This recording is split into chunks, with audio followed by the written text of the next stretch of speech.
शेर राजा के दांत का दर्द। जंगल गूंज उठा शेर राजा की दहाड़ से, पर यह दहाड़ शिकार के लिए नहीं थी बल्कि दर्द की वजह से थी।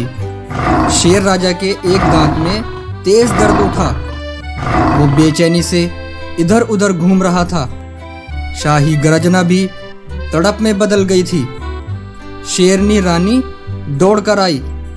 महाराज, ये आपने कैसा हाल बना रखा है? आपको क्या हुआ? रानी, मेरे दांत में बहुत दर्द हो रहा है, कर्राते हुए बोले शेर राजा। पूरे जंगल में ये पहली बार हो रहा था। जंगल का सबसे ताकतवर शेर दांत के दर्द से परेशान था। खबर जंगल में आग की तरह फैल गई। सारे जानवर इकट्ठा हो गए। हिरन, हाथी, बंदर सब चिंतित खड़े थे। शेर राजा को दांत का दर्द है, ये तो कभी नहीं हुआ। चिंता से बोली बूढ़ी चिड़िया। तभी चीते भाई आगे आए। चिंता मत करो रानी साहिबा, मैं जंगल में सबसे तेज दौड़ता हूँ। मैं जल्द से जल्द किसी वेद को ढूंढ लाता हूँ। चीता भाई तीर की तरह जंगल से निकल पड़े। घंटों दौड़ने के बाद वो एक मानव बस्ती के पास पहुँचे। वहाँ एक वेद जी को देखा जो जड़ी बूटियों से इलाज करते थे। चीता भाई ने उन्हें सारी कहानी बताई। वेद जी चौंक गए।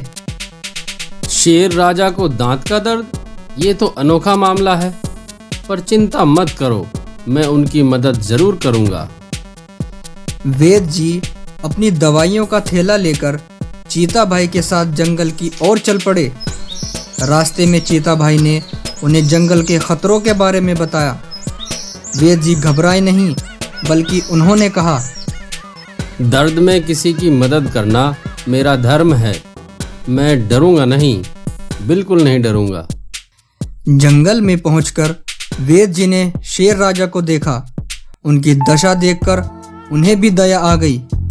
उन्होंने शेर राजा का मुंह देखा और कहा, महाराज, आपके दांत में फंसा हुआ एक छोटा सा कांटा है, इसी की वजह से ये दर्द भी हो रहा है। शेर राजा ने दहाड़ते हुए कहा, तो जल्दी से ये कांटा निकालो। वेद जी थोड़े घबराए, लेकिन उन्होंने अपना काम शुरू किया।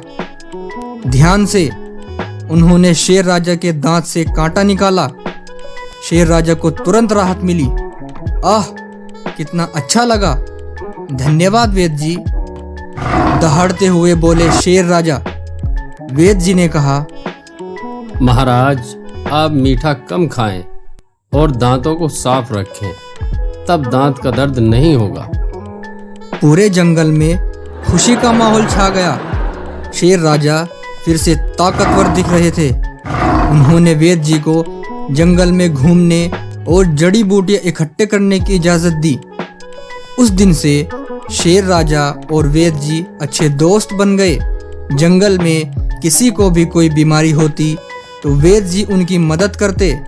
जंगल में शांति और भाईचारा बना रहा।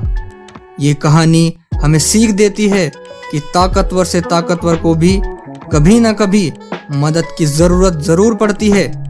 दुश्मनों को भी दया दिखानी चाहिए और किसी के दुख में उनकी मदद करनी चाहिए।